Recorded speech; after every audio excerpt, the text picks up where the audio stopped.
Hey y'all, it's Tammy, and we just finished a live stream on the other YouTube channel at TOS Legal, and it was a great conversation. And so I said, let me go ahead and skip the intro. I know we had about a minute and a half, but let's talk, right? Today, I want to talk about not just building something, but owning it, right? In the next few weeks, and I'll share some more details about it next week and the week after and continuously, honestly. I'll be having events that are focused on helping us understand estate planning, legacy building, wills, trusts, LLCs, trademarks, all the things that I talk to you about anyways. But here's what I've learned. I'm on my soapbox. Here is what I've learned about the way people move and what we think.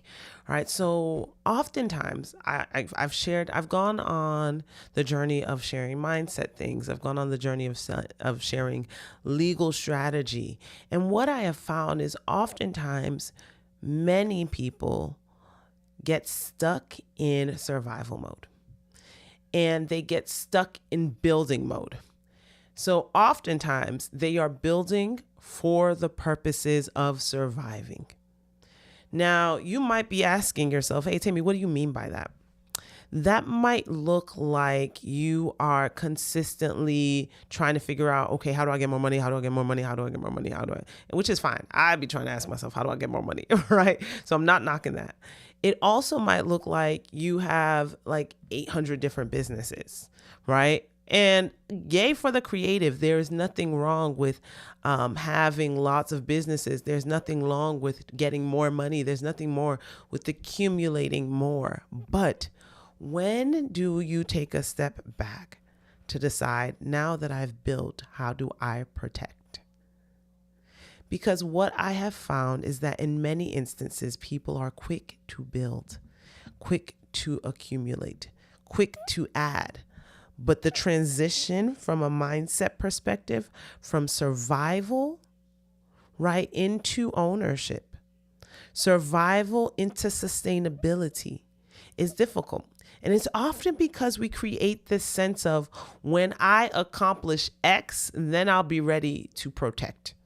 When I get this much money, then I'm going to invest in this. When I become, and you know what? It's not even like people actually set specific goals. Because if people often set specific goals, that would be better. If it was like, once I attain, this level of profit in my business, then I'll get this protection, it would be different. But people don't even do that. What do I see? I see people who have decided that, hey, when I become rich, when my business becomes big, when my business becomes X, Y, and Z, that's when they decide to join. That's when they decide to invest. They're still in that builder mentality. But if you stay in builder mentality and survival mentality, you never get to sustainability. You never actually build something that you can transfer. So let me share something with you. For example, when I have sat down with people who are trying to sell their businesses, or I've spoken with people, specifically folks who I know who help law firms build it, because for lawyers are the worst. Lawyers are the worst of this. If you're a lawyer, tap in, you're the worst. My group of people, I can say it because I'm one of y'all, lawyers and people who are stuck in, again, survival mode. When you ask them, okay, how their business is run, everything is dependent on them. They're very much in superwoman, superman mode, where it's like, I do this, I do this, I do this, I do this, I do this, I do this. But if you ever sit down and you talk to someone who is trying to help someone sell a business, the first thing that they tell you to do is build your business with systems. Because here's the thing, if you try and transfer a business that is totally dependent on you, the profitability of that business decreases because you're still in builder mindset. You're still in survival mindset. Even when, again, you're like, okay, let me get this job. Let me get that job. Let me get this job, right? Getting the money isn't the problem. It's always been keeping it, right? It's how do you sustain? How do you move, again, from a place of accumulation to sustainability, right? So this also might look like you got 15 different streams of income, but they're all disconnected. And again, they're all relying on you. The actual profitability of that business, the actual ability to maintain a lifestyle, if you're the one who's working all by yourself and you have nothing that's making money for you, all of that decreases your profitability. It decreases your financial net worth. It makes the things that you're doing less valuable. So you have to switch that mindset, and you have to get to a place where you give yourself permission to switch that mindset. That's what I have seen to be the greatest challenge. Most of the time, we haven't given ourselves the permission to move like an owner, to move like a CEO, to move as though you have something to protect. And here's the thing that I want you to think about, and we'll talk about this a little bit more in my program next week, but isn't what you have now and the life that you're living now worth protecting? Even if it's not a lot, think about what you have, and if you were to lose it, is it not still valuable? That's how you switch. You pause and you reflect and you realize, yo, what I have is worthy now. Friends, what you have is worthy for protection now. It's worthy of pause now. You are worth taking care of now. You don't have to wait until X, Y, and Z happens. I'll give you a life example. When I, before, because it's not my mentality now it's more so figuring out the time, but there used to be a time where I thought about working out as and having a gym membership as kind of a luxury thing, right? Like, oh, that's for the big bosses. Not really, but this is years ago. But again, it was one of those things where it felt like, oh, I'm going to do this eventually. But then what I realized is that, hey, deciding that these things are not luxuries, but giving myself permission to say, this is not a luxury, this is a necessity, needed to happen, because guess what? My health was worth protecting now. Right? It's always been worth protecting.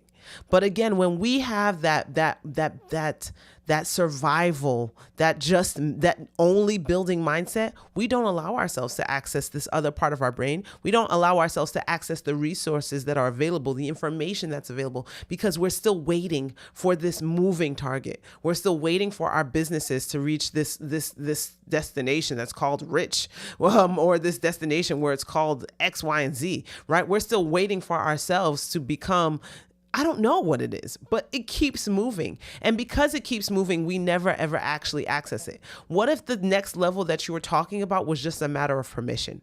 What if you decided that you were ready for it today? Right now, of course, there are things, yes, you need to get licenses. Yes, you need to take care of things, because there's a whole nother conversation happening on the other side of the internet where you got people who are not, legacy minded, who are doing these things. But for the most part,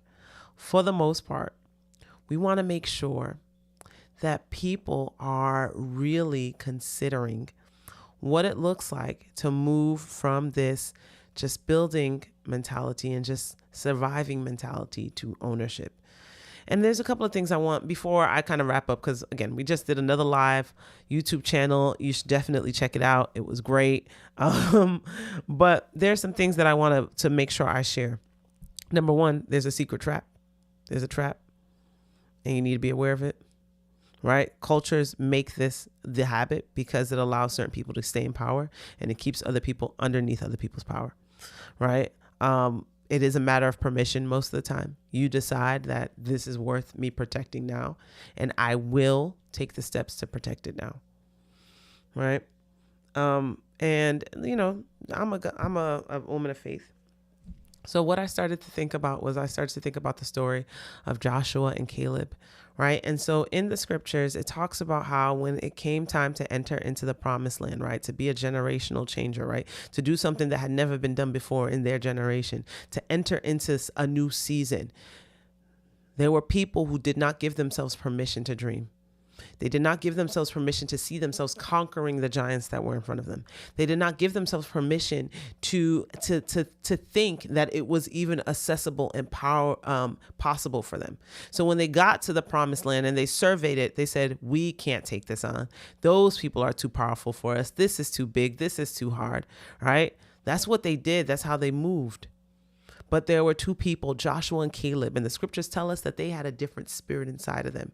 They had a different attitude about them. They moved differently. And what was the difference? It wasn't that they came from a different place. They saw the same things. They experienced the same things. But these two gentlemen decided that they would give themselves permission, right? The spirit on the inside of them unlocked permission, and they said, we can attain this. And even though they had to wait, even though they had to stay with people who weren't necessarily on the same mindset, the fact that they decided and they stayed committed to this new vision of what was possible, those two accessed promise. They were able to truly be legacy builders. They truly changed generations. They were generational changers, right? So if that's what you're trying to do, if that's what you're trying to accomplish, if that's what you're trying to become, you have to give yourself permission. You have to move from a place of just thinking about ownership or just thinking about building, right? And just toiling and not thinking about working towards ownership and what that looks like and taking the actual steps to do that. So with all of that being said, I want to invite you to take some legacy moves. I want to invite you to take some legacy steps. And for the folks on Instagram, I'm going to do one more live stream because I want to talk about what I didn't talk about with y'all on the YouTube channel because the Instagram people missed it. But I want to invite you to a couple of different events. And so let's talk about that real quickly. All right, so we have two things coming up. We have Legacy Moves, Make Legacy Moves. It's a series. Wednesday, May 13th, I invite you to register. It will not be on YouTube. It will not be on YouTube. I invite you to register for Legacy Moves. The first one is Securing Your Wealth. It's about your personal assets, right? And then the second one is for business, right? So that's protecting your business assets. One is May 13th. The other is May 20th. They are both Wednesdays during the daytime. If you register for these events, you will get access to the recordings. So you want to make sure you register. You want to make sure that you register for both of these events and that you stay connected to what we have going on. So, yeah, I have the information about those. If you want to make sure that you are able to register, I want to invite you to register by visiting www.toslegal.com/events. Links to both of those events are found there, and you can register and secure your seat. All right, this was a short conversation, first live stream on the Own Elevation channel. So if you found this valuable, I want you to make sure you invite your friends. And thank you for being part of the conversation because I know you was in the room. For those of you on YouTube, 2 channels, choose one, subscribe, appreciate you. And I will talk to you soon. Bye, guys.